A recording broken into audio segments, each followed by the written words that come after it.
Hello and good morning. I hope you're well. This is the first Sheffield Digital webinar related to the current COVID-19 crisis. Just a quick word on how this will run. It's about half an hour or so in length. You may well have questions as we go along, which is great. If you want to just save them to the end or pop them in the chat. Also, my contact details will be at the end as well. So if you want to get in touch with me afterwards separately, that's fine.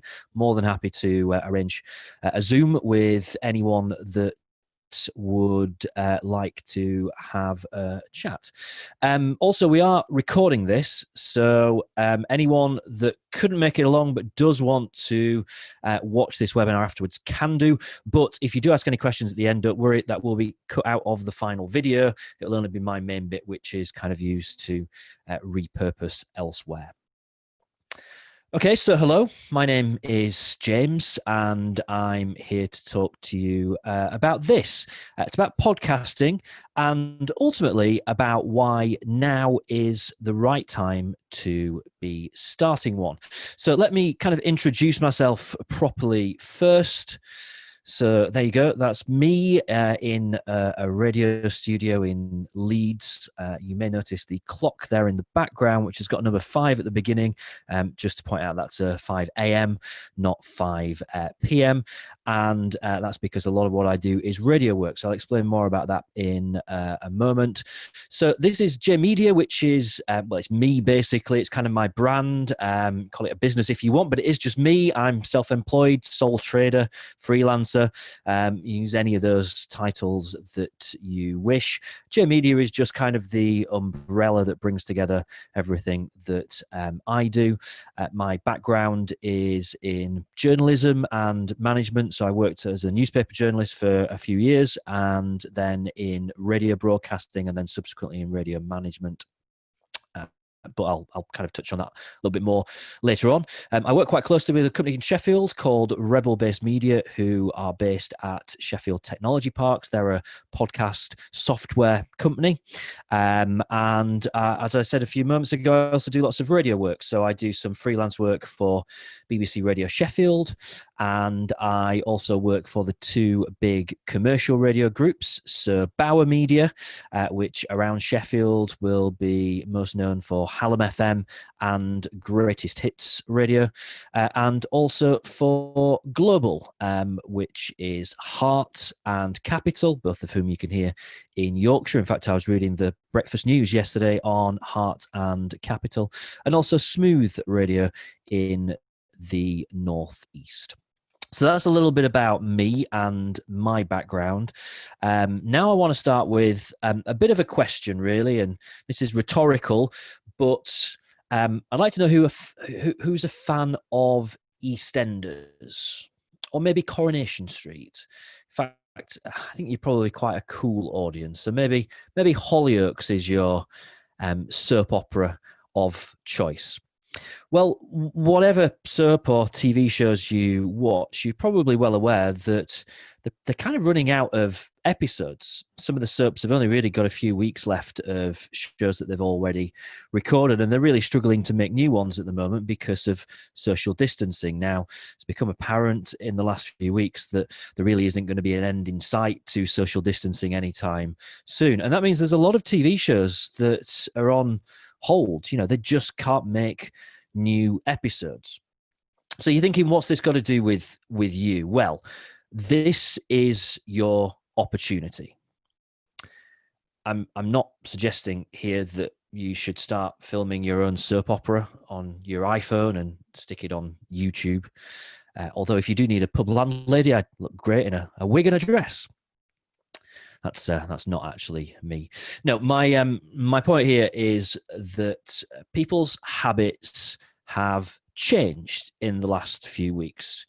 Usual routines have gone out of the window. You know, there's no cinema anymore. People are commuting less. Now, we've all seen this graph loads of times in the government's daily news briefing, and things have changed a little bit in the last week or so, but people are at home more. You know, new normal is something that we've all said and heard loads of times. And I'm sorry if it's a phrase that you hate, because I know some people do, and I will be using it a couple more 100 times as we go through this webinar. But look, seriously, this is the opportunity, right? The thing is, there are gaps in the market starting to appear, and you can fill them. And of course, I'm talking here about content, which brings us on to podcasting. All right. Podcasting is cost effective. It's not particularly expensive to do. You don't have to invest hundreds and thousands of pounds to start a podcast. The entry level is low. You don't need any fancy technology. You don't need to have your own studio at home. You don't even really need any fancy equipment to do it, although there is plenty that's available to have delivered to your house. So you could do if you wanted to. As I say, you don't need that expensive equipment, and you could actually start podcasting tomorrow. You could start podcasting today. Actually, there's really nothing that would stop you from doing that. Although, here comes the but. I would say it's actually worth just taking a little bit of time to get your concept and your format bang on, and we'll talk about that in a bit. Now, I just want to emphasize this point that I mentioned earlier about opportunity, because I hope that what I said made sense. So at the moment, we're in this strange, unusual position, and it's one of those very few occasions in people's lives where forcing your way into their routine is possible. Now, these opportunities are really rare. Now, I mentioned earlier that I work in radio, so I just want to kind of elaborate a little bit on that and think about a couple of those stations that I mentioned earlier that I do some work for. So, first of all, Capital FM. You may have listened to Capital. You're probably aware of it.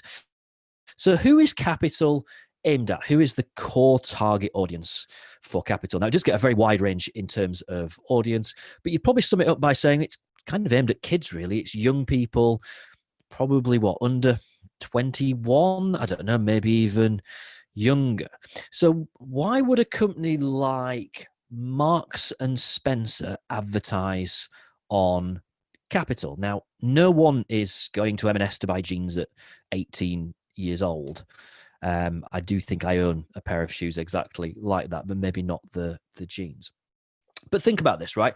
You're at that stage in your life where everything is unknown. You're just becoming an adult, and you're starting to make decisions about your life. And that includes the brands that you trust. Even if you don't actually use them yet, it might be years and years before you actually use some of the brands that you're exposed to by listening to Capital. But they're having an effect on you. You're starting to kind of take notice of brands that later in your life will probably start to play a role. Think about Hearts. Now, that's aimed at a different audience. It's generally, and I am generalizing here, but it's generally aimed at an audience of mid-20s to mid-30s, probably. The reason that is often that is the next point in your life when you're entertaining the unknown. And what I mean is stuff like, starting a family, buying houses, going to garden centers, doing DIY. Suddenly your routine is up for grabs again. You're doing different things with your life. And, if you buy your new kitchen from B&Q and you love it, then you'll use them for the rest of your life, and you'll recommend them to your family and your kids and everyone. Now, these moments in someone's life where their routine is up in the air and they're open to new brands, new ideas, new thinking, they're really quite rare, but they're so important. And right now, we're in an environment where everyone's routine is up for grabs. At the moment, all bets are off and all rules are kind of out of the window. And I'm obviously not talking about DIY or about buying jeans here, but the point I'm trying to get across is that in terms of content and how people are influenced by that content, now is a pretty remarkable time. Now, look, I know that the situation that we're in at the moment is unusual. It wasn't meant to happen We hope that it will never happen again. Most importantly, I think that we all hope that it's over as soon as possible. But, if you've kind of listened to what I've said and thought, yeah, why not? I'll start a podcast. Does that mean, though, that if you do this and you get your podcast off the ground and you get it launched, you put all this work into it and you get it out there and you find an audience, but does that mean it's all kind of in vain? Because, EastEnders will be back on the telly at some point. Other shows will be back as well. And, the world will be restored to some sort of normality or other. So does it mean that actually you're just doing a lot of work for nothing in the future? And the answer to that is no. And I'm going to give you three main reasons.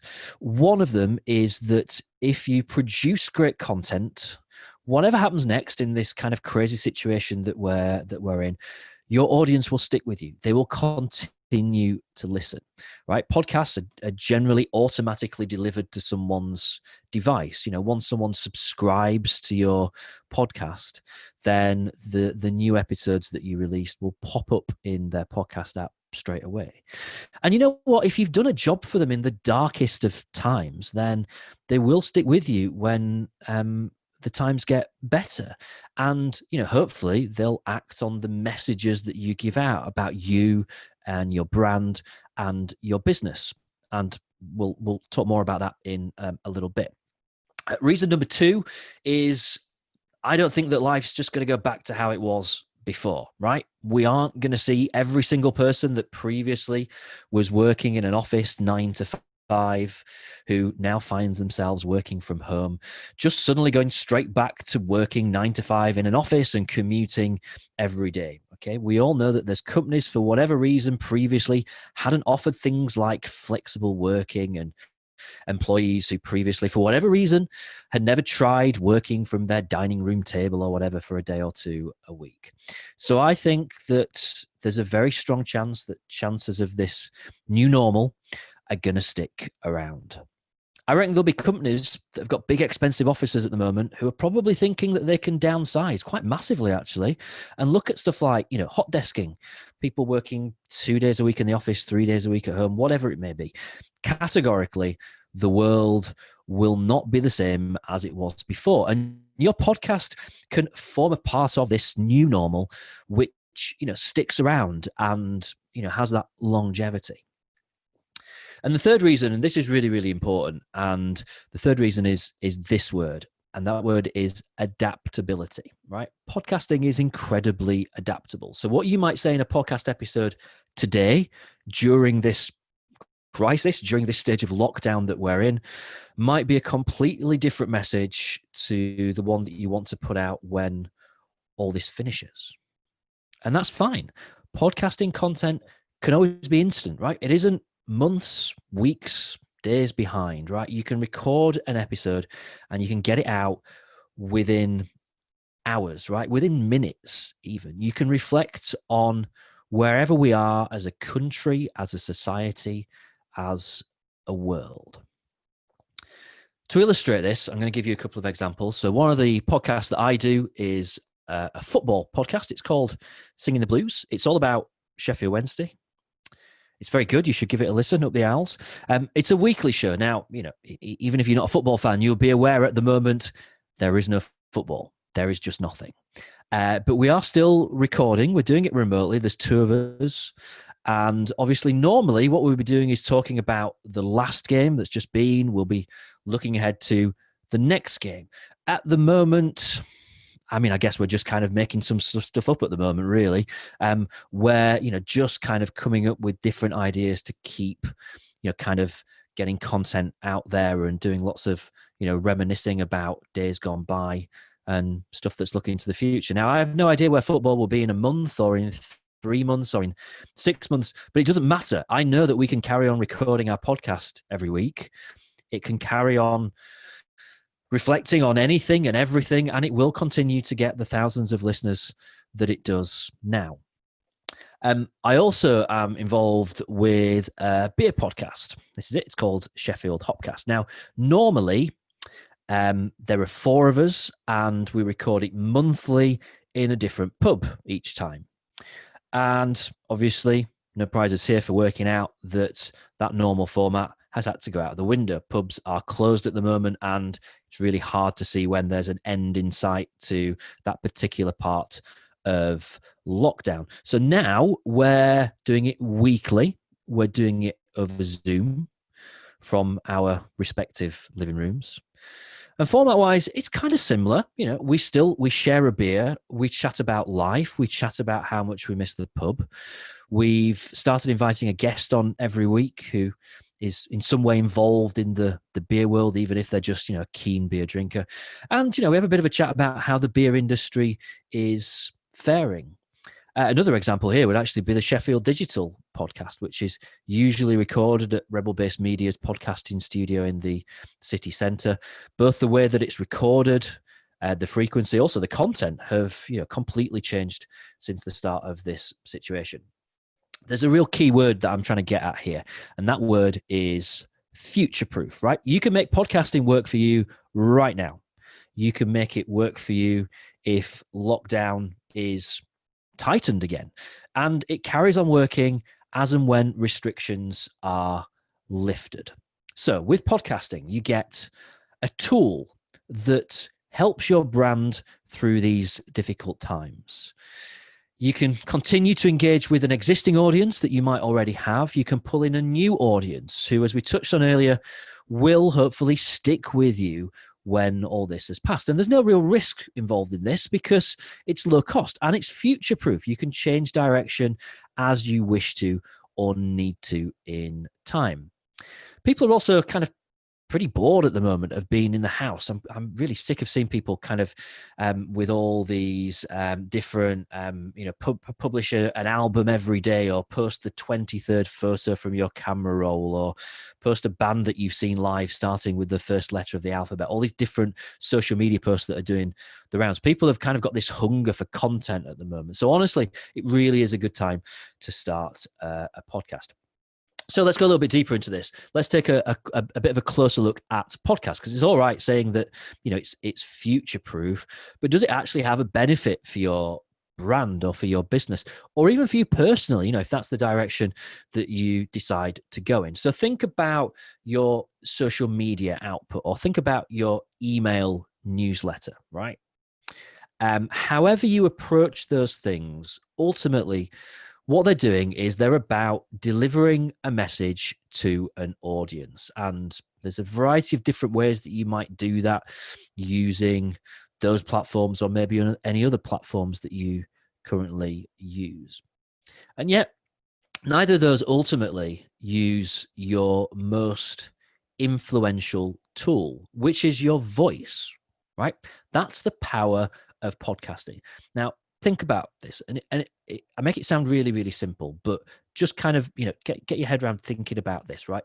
Podcasting is about it's your words, right? That's you, and it's your words exactly as you say them, going straight into someone's ears. There's no need to worry about the tone being misinterpreted. You don't have a character limit to worry about, and they're just a couple of the issues that you might get with emails or with social media posts. And how many times have you been writing an email to someone in the same office or in a different office, and you've ended up just kind of picking up the phone and ringing them or going across to see them, because it's just easier to use the words that come out of your mouth to explain something sometimes. There's no filter with podcasting. There's no cookie consent. And a really big factor in my mind is that, often with social media, you're kind of catching someone unawares. They've gone on Facebook to check what their friends are up to, and they might see your post. They might be flicking through a magazine and, they catch your advert or something. The thing with podcasting is that they've actually chosen to listen to your message, right? They've not accidentally started listening to your podcast. They've already actively given you permission to put your words into their brain. They've already said, I'm interested in you. I want to hear what you have to say. So remember, no one really listens to a podcast on something that they're not interested in, right? They've already made that decision. They're allowing you to speak to them in, the most personal one-to-one way. And, think about that on that subject of personal.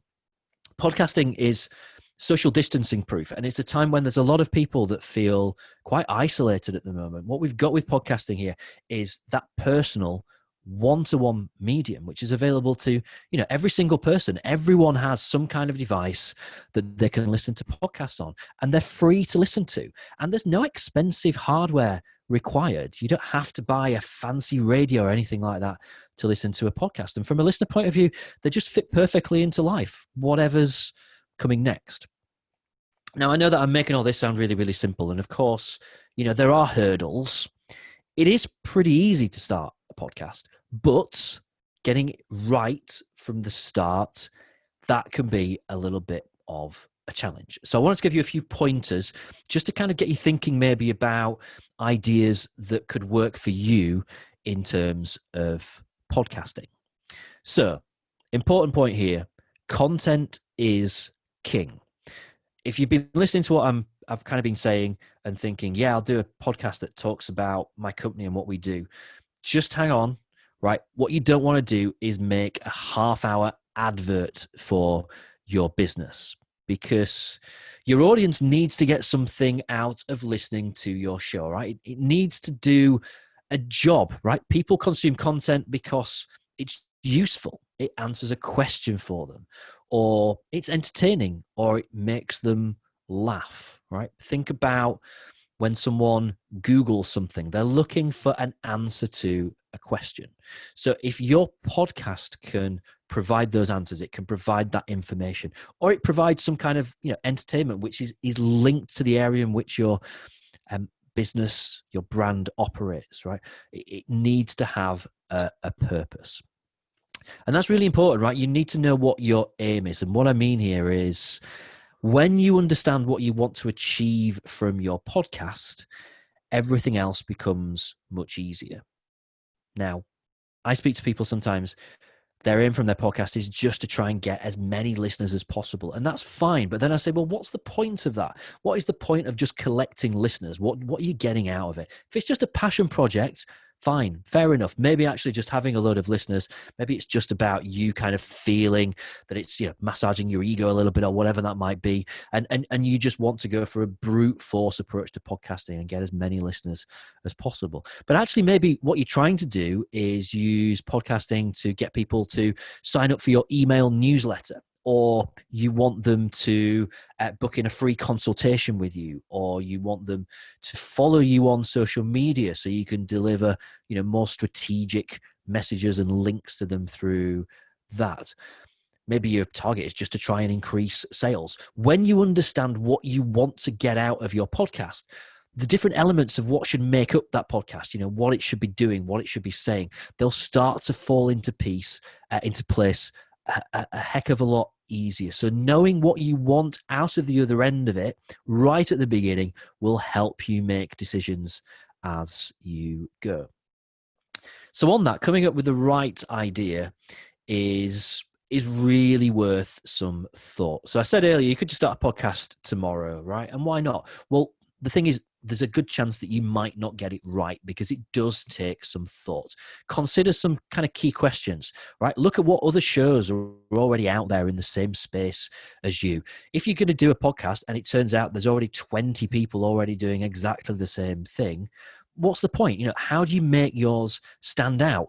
What makes it unique? How can you do something that is similar to what other podcasts already exist, but give it a unique twist, right? Give it something that's just that little bit different. Or actually, how can you just do the same thing maybe as what other people are doing, but just make your podcast better? Can you make yours the best out of those 20, right? That's fine. But just make sure that you're aware of where your podcast fits into the market. Make sure you know exactly who you're speaking to as well. Work out who your core audience is going to be, and make sure that your podcast is pitched right, that it communicates with them. Ask your family and friends for input, right? Research what else is out there, as I've said. One of my most popular strategic offerings in a consultation way is where we start with a blank page, right? So you said to me, I want to start a podcast, and this is what I want it to do. And we work out exactly what format is right, where it fits in the podcast market, how it meets those aims, how long it should be, how you're going to record it, how you're going to get it out there, how you're going to promote it. So it basically just goes through, everything, and it gets everything done in either a day, or we can do that in half a day as well, including recording the first episode of the podcast as well. So, drop me a line if you want to chat about those. They're very much kind of tailored to you. And in actual fact, I do a free taster session as well, which I'll tell you all about that in a moment. It all works remotely, so that's kind of a good idea. There's an interesting point there actually about things working remotely. So just to elaborate on that point that I said earlier, right? You don't need to spend hundreds of pounds on equipment, and especially not right now, right? Listeners know that people don't have studios in their house. And there are a lot of podcasts out there that sound different right now because the hosts are recording them at home on their laptops, and that is fine. I mean, come on, every day we're seeing, journalists from some of the biggest TV companies in the country who are asking, questions in the daily government briefings on a slightly crackly Zoom connection from their dining rooms with a plate of Prince Charles in the background or wherever it might be on the wall, right? And it's fine, right? People are absolutely fine with that. It's also not true that for a podcast to be effective, it needs to be really long. Sorry, I think I mentioned there about talking to the experts, and that's a really good thing to do.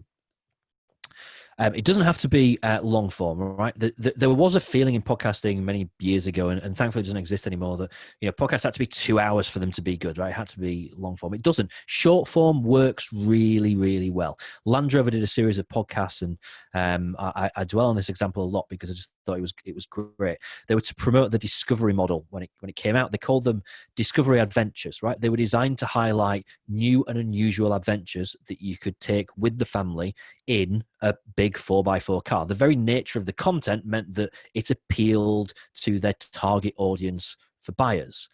And the longest episode clocked in at just 17 minutes, right? They were not long, detailed podcasts. And it's fine. Your audience don't expect that, right? Consider a few other things as well. Most podcasts have some form of intro music.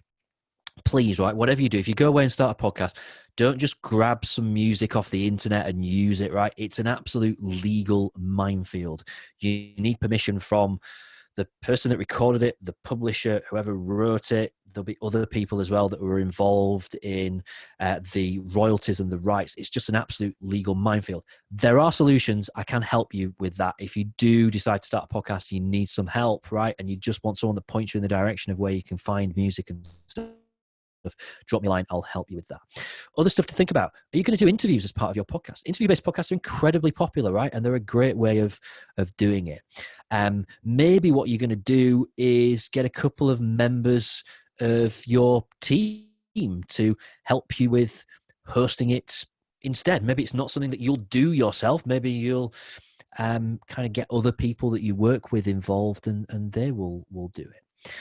And in these unusual times, maybe the right podcast for you is one that's never heard by the public, right? And a great suggestion here could be an internal podcast, right? That's only ever heard by your workforce, right? At the moment where everyone's working in different places, remote working and things like that, it's a really effective way to communicate messages in the way that you want them to be heard and interpreted.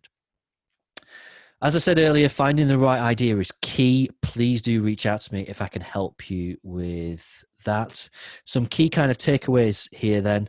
So ultimately, podcasting is easy to do remotely, and it's entirely social distancing proof. It can change and adapt, and it's future proof, right? It's cost effective, and it's your own words. Get the right idea, and you've got an amazing tool which will see you through these hard times and far, far beyond as well. Just to finish, I mentioned a little bit ago about my taster sessions that I do. I call it a podcast taster kit, and it's free. Podcast taster pack. It includes a short consultation. The idea there is to chat a little bit about what you do, and therefore kind of just get into thinking about what kind of podcast format and idea could work for you. And if you'd like to as well, we'll actually record a podcast episode as part of the taster pack. So I do a show called Steel City Business, which is all about business in Sheffield. So if you are involved in business around the Sheffield City region, then we'll record an episode of the podcast with you, quite short, only about 15, 20 minutes or so. And that'll give you a real hands-on feel and experience of what podcasting is all about. The whole thing takes about 45 minutes. It's a really good use of time, and you will get something out of that. Even if you decide ultimately that podcasting is not for you, then I still think it's a really good idea to do that. So if you want to book that or contact me about anything else, here are some of my contact details. So you can book that taster pack on my website, which is Jae.media/taster. Drop me an email, James@Jae.media. You can find me on Twitter at James Marriott. I do talk quite a lot about football and beer on Twitter, and recently Eurovision quite a lot as well. You can also get me on LinkedIn. If you just search for James Marriott, then you should find me. My profile picture is the same one as you see there. So just keep an eye out for someone looking very tired, sat in a radio studio. Thank you very much for your time. I hope you found this useful. I can see we have got a couple of questions, so I will get to those in a moment or two. But thank you very much for your time today.